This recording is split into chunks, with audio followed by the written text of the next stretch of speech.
Hi, welcome to the Recovery from Relapse meeting. It is Tuesday, the 30th of July, and we welcome Sue W. to share their experience, strength, and hope. Sue first came to OA in August of 1980 in Illinois, but now she currently resides in Arizona. I'm now turning the floor over to you, Sue. Thank you. Thank you, Tricia, and for all involved in having this meeting. I will start with the set aside prayer. Dear God, I set aside all I think I know about myself, this disease, my recovery, and you for a fresh experience and deep understanding of myself, this disease, my recovery, and especially you. Thank you. My name is Sue, and I am a recovered, not cured binge eater. I am at least an 80-pounder. I could be more, but my scale did not go over 230 pounds. I have a hopeless condition of the mind, and I do have an alcoholic mind.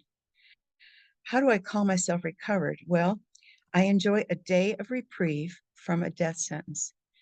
I go through the steps at least once a year and daily focus on steps 10, 11, and 12, and I live in God's grace.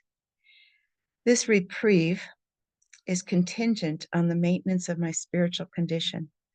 And the word reprieve is only mentioned once on page 85 of the big book. I was amazed when I learned that because reprieve is such a cornerstone of my new life. I am not cured. What was? I was raised in a home of with three younger brothers. Dad worked hard but never made much money. There was not much food available. I was hungry a lot and dared not take anything out of the pantry because it had to last the week. I was able to binge at large family dinners. Food was plentiful there, and no one watched what I ate, or at least I didn't think so. At about 9 years old or so, I learned to have our Bohemian plum dumplings, which is an August treat. If you're Bohemian, you know all about it, in a way that no one knew how many I ate. The year before, someone commented on how many plum pits I had on my plate. So at age 8, I was already hoarding and eating. So anyway, I said, I'm not going to have any more of that. So I took a portion from the big bowl and left the pit. So I could sneak and have only 2 or 3 plum pits on my plate, and no one would know how many more dumplings I had eaten. Young age. Our home was unsafe for me because my mother was upset that her firstborn, me, that I was not a boy. I believed she was capable of killing me.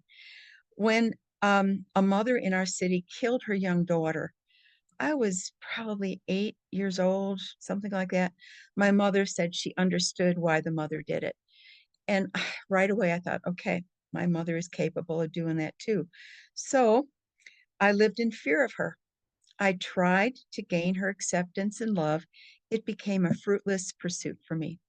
But there was healing later on in later years, but at that point it was fruitless. My mental health issues manifested in a suicide attempt at age 12.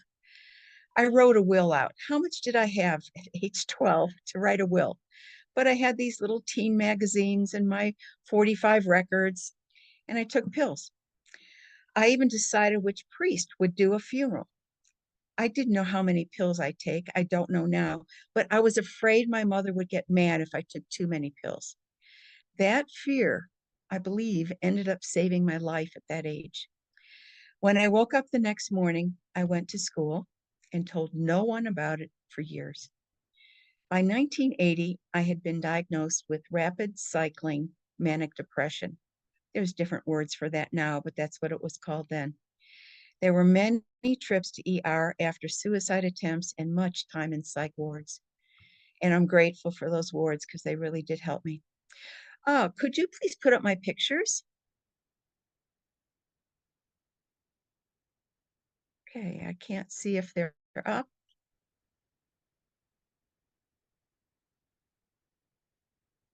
There they are. Okay, thank you. Um, the picture of me in the green dress on the left side on the lower one, that picture is painful. Because I was not that I was glad to be asked to the junior prom. That was fun. That was great. But we had no money for a dress.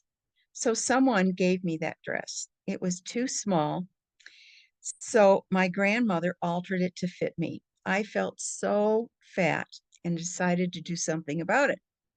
It took a year, but by my senior prom, I basically starved myself to 121 pounds. I used my babysitting money, which was whopping 50 cents an hour, to buy that dress, the long gloves, and the tiara. It was such a special night.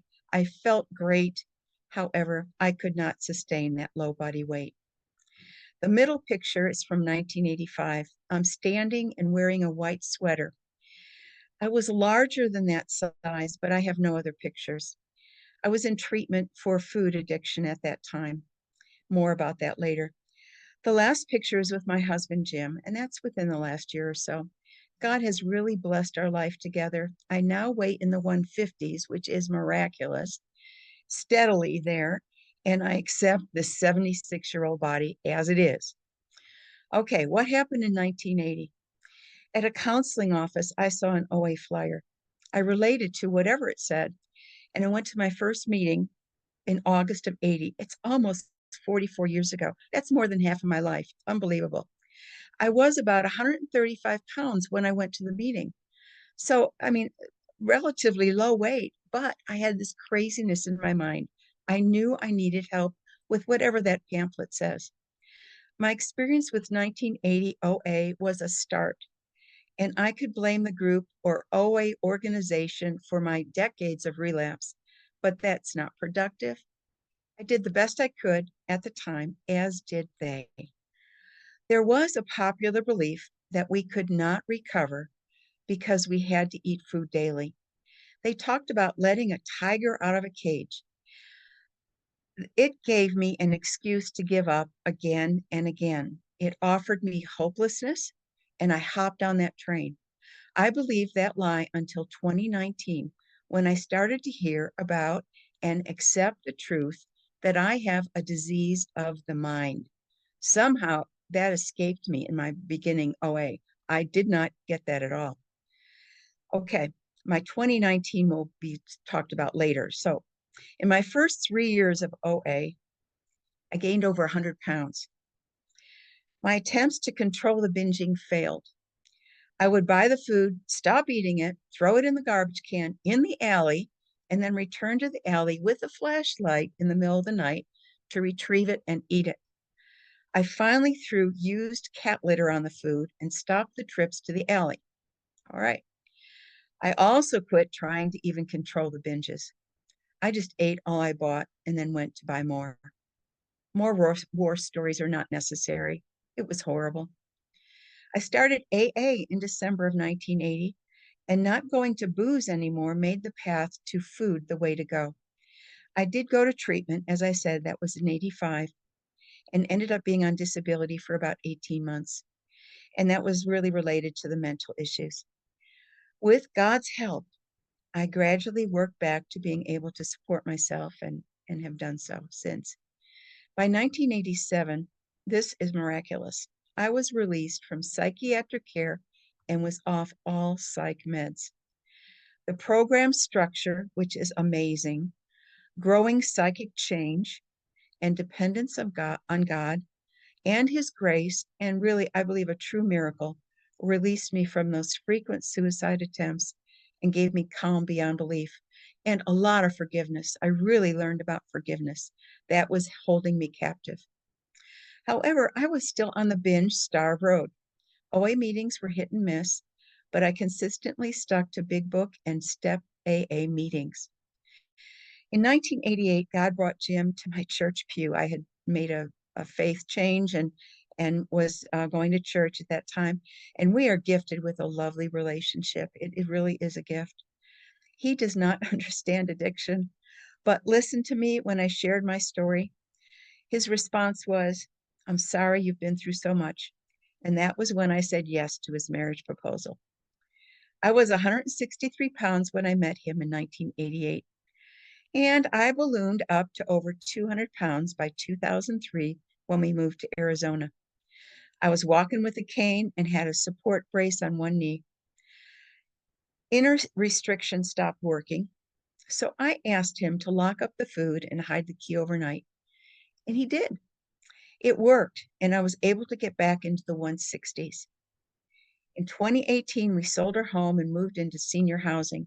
We could not install locks on the cabinets here, so I got going again with the food. Tops, that's taking off pounds sensibly, and Atkins helped me some, but I still felt that craziness inside. My last binge, yes, my last binge, Lord willing, occurred when I acted on a delusion. The big book, page 30 to 31, talks about such things. I had not had popcorn in years, so I decided I could have some. One air popped bag eventually got me to 12 a night, and then I added cake, ice cream, and more. As I think back of it, how did I think Jim did not smell the popcorn when he awakened in the morning? Of course he did. He had ice cream in the freezer. I ate his ice cream and then went the next day, had to replace it. Sometimes they didn't have the right brand, the right flavor. So then I prayed, please. So he didn't even go to the ice cream. He didn't live on ice cream. He's not one of us. Oh, and then when it did have the right brand, I had to eat down to the level that he was. Once I apparently left too much. And he had his ice cream. He says, "Hey, my ice cream grew overnight." So other than that, he said nothing to me. I mean, nothing. That binge was worth well over 30 pounds and it lasted months. And oh, the self-hate, the loathing, everything that goes with it. Okay, here comes the next miracle time. 2019, OA on Zoom. The pandemic hit, and our senior complex started sending up meals to us twice a day. Everything was portioned. That was a blessing. Somehow I was led to find OA on Zoom, and that was a turning point. The OA I encountered in 2019 online is what God has used to give me a firm, recovered foundation. I am grateful. It took many years, but I am truly changed for today. I heard concepts in OA that were foreign to me. I found big book OA meetings. I heard about alcoholic foods. Yeah, popcorn is one of mine now, I know. Abstinence was mentioned, celebrated, and encouraged. I saw people with healthy body weight. I heard the set aside prayer and learned it comes from big book pages 27, 42, and 58. I never saw that before. Recovered people shared their stories. I had hope. It took until April 2020 for me to reach a level of abstinence.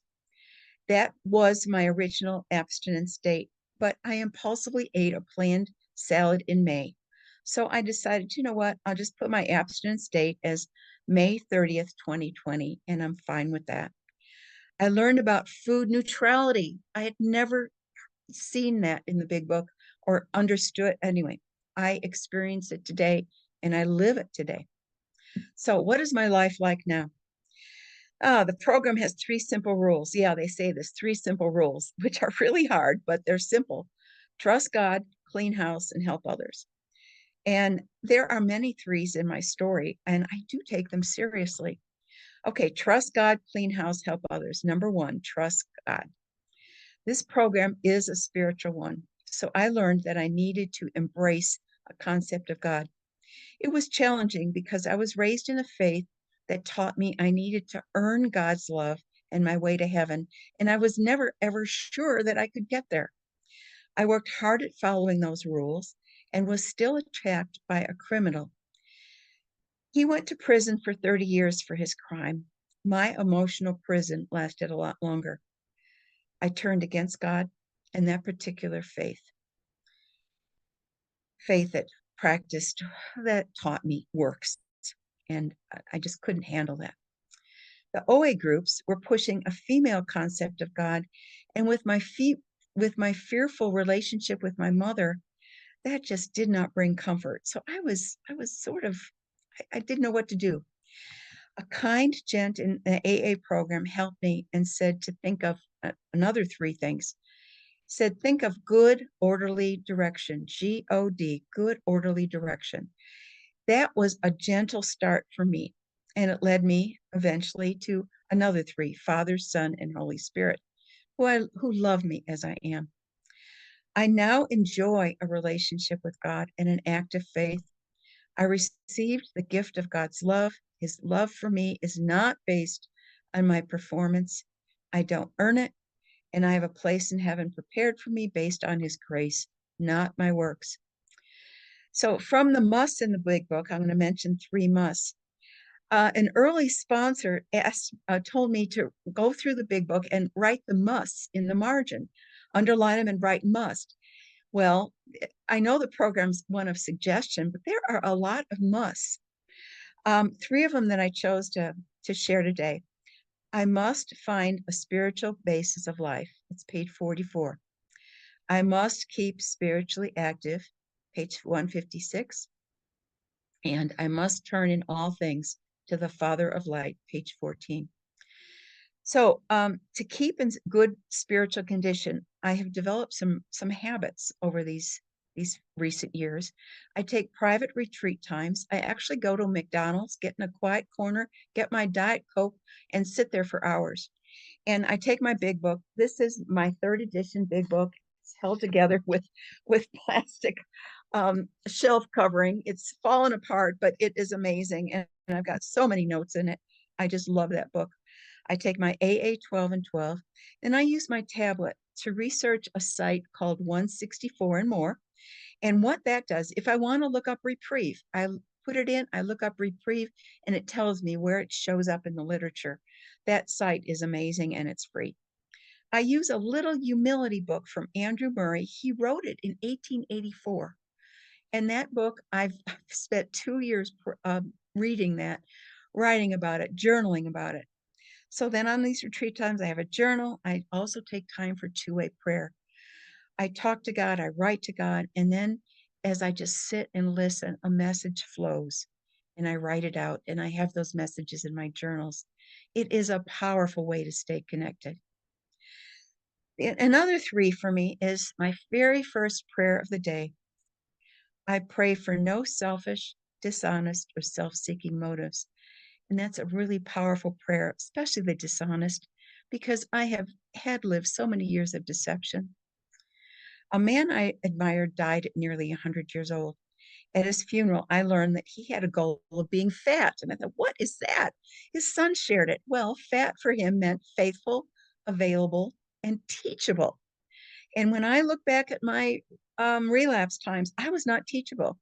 So it sounded really good to me. I prayed about it. I decided it is a new life goal for me.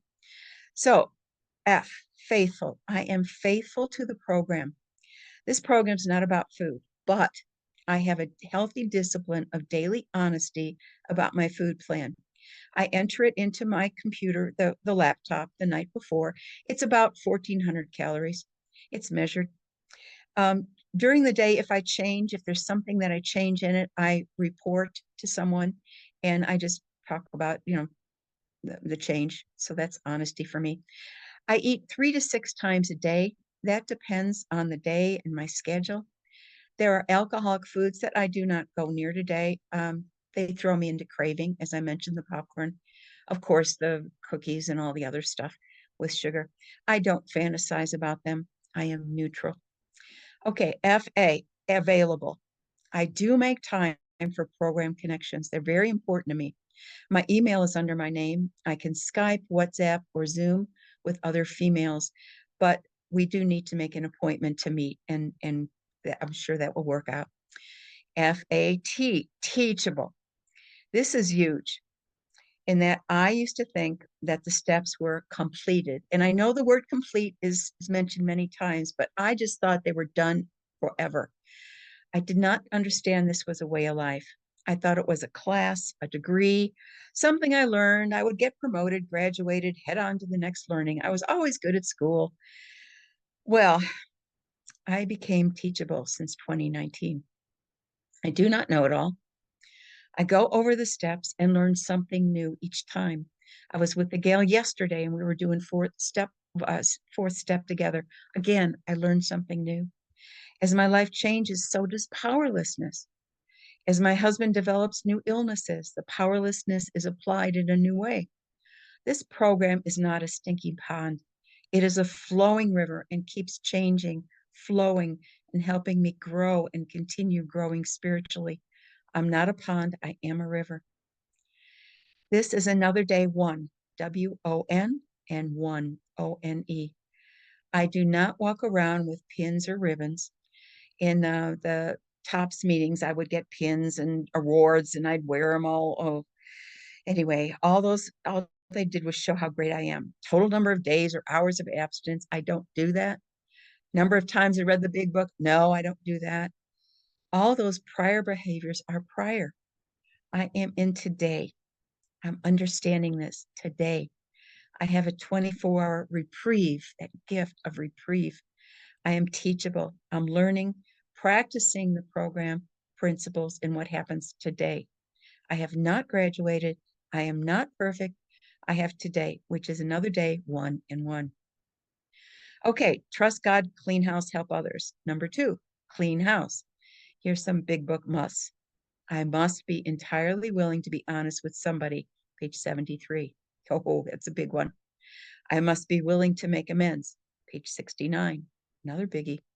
And I must be willing to take unselfish, constructive action, page 93. Really important. Part of my daily housekeeping cleaning is to watch for warning signs. I pray for this every day. However, I am a slow cooker, and sometimes I don't see them for a few days. Yes, I'm imperfect. In the meetings, I heard of 3 dangerous behaviors, and they are: I won't give up a vicarious pleasure. Number 2, these are dangerous. I won't tell a secret. And number 3, the dangerous behavior, I won't give up a resentment and make an amend. Well, I thank God that He has helped me move from those 3. However, there's 3 recent examples of my personal danger signs. And I am running out of time. So I will say 1 is peacock pride, justified anger, and then I have a disease of the mind.